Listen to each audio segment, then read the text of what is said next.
Good afternoon, Facebook. How you doing? I hope you've had a wonderful week, and I have returned. As you can see, my voice actually sounds a lot better than it was last week.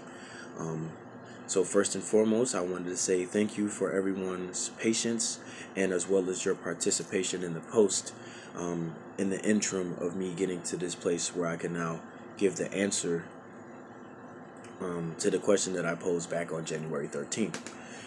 That question being, how does someone get to where they are physically, curious, driven, and ambitious, to where they want to be mentally, confident, fulfilled, and successful? And based on the perspectives that I was given from Arsenio, Faison, as well as my mom, um, I've come up with a few concepts that I would like to share with you, or maybe just one for time's sake, um, that combines all three of them and makes it practical for you to understand and myself to explain.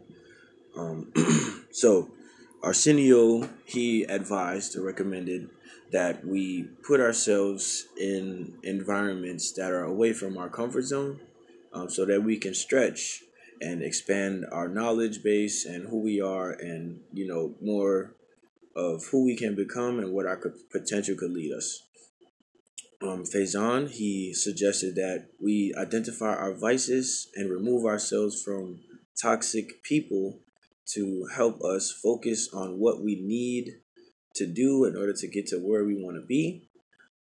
Also, he recommended that we develop self discipline, which would create the perseverance necessary to face mistakes and failure in the face and continue to move forward in confidence. My mom, she prescribed a perspective of having a mentality of 85-15, where you want to get your success rate up to at least 85% and leave the other 15% for life to just happen, because we're human at the end of the day. And the more we try to chase perfection, that 100%, um, then the less human we allow ourselves to be. And that creates more of a critical attitude towards ourselves versus a positive attitude, to be able to face things that might not go our way, but be able to be realistic in our understanding that, hey, life is going to happen regardless, and there's things that we really can't control, and we need to be okay with that as well. So in combination of all three things, it leads me to the idea that the most vital thing that someone can do to get to where they are today to where they want to be tomorrow is preparation. Um, for example, I believe that preparation is a two-part plan. First being knowledge, and the second being activity. Those two combined will give you that confidence you need and the self belief enough for you to take a risk and move forward on faith, or even seek opportunities that you think will be a good fit for you, but maybe you might be a little doubtful or uncomfortable. Um, so, in preparation, um, let me explain.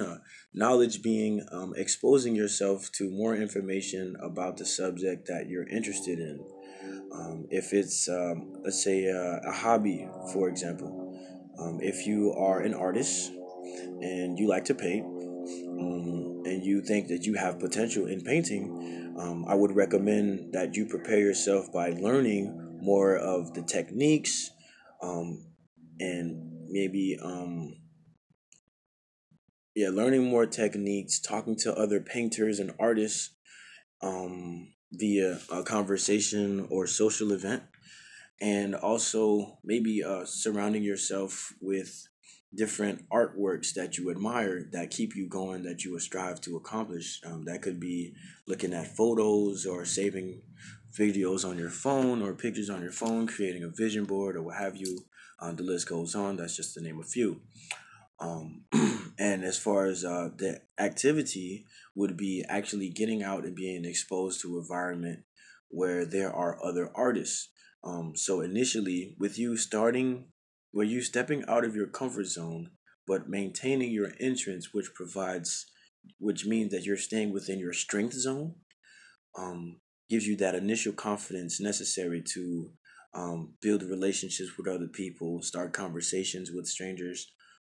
So in retrospect, it boosts your people skills and improves your your relationship building skills. Um, so that you can be more confident as an artist. Um, Another example could be if you are in school to practice self discipline, you can say no more often to your friends who want to hang out when you have a deadline, perhaps for an assignment that you want to complete, or removing yourself from a noisy environment, maybe your dormitory, and studying instead in a library to create a more conducive space for the habits, for you to apply the habits that will help you be successful in what it is you want to achieve, whether it be a 4.0 or just passing your class, or graduating on time, even. And in developing the self discipline, I would recommend you try to be as organized as possible. For example, my girlfriend, um, all throughout school, maintained her sanity by utilizing a whiteboard calendar and just a blank whiteboard, for where she would prioritize her assignments by, I guess, which ones which one are weighted the most and have the soonest due date from where she is at that point in time. And also, she wrote down different techniques or different chores that she had to complete so she can have the most relaxed time to study and really prepare herself for whatever the exam that may be coming up. So those are just a few examples. It doesn't have to be as grave. It could be also something as simple as walking your dog for the first time in a new community. For you to gain the knowledge, you might want to look up on Google Maps your neighborhood and maybe see where the common trails are where most people walk their dogs. As far as the activity is concerned, maybe talk to some of your neighbors, again with that confidence of being having something in common, which being as yo, I'm trying to find a place to walk my dog, and figuring out what might be the best time, what might be the safest route for the time you're trying to go. And you'll also maybe develop a connection and have someone to walk your dog with, so you aren't fully alone and your dog can have someone else to play with as you traverse the land and get familiar with the community. um, so in retrospect, that's what I believe is necessary to help someone get to where they want to be. Ultimately, it would be preparation. Trying to get your success rate up to 85% and leaving 15% for life, which I don't think I gave an example for. I apologize.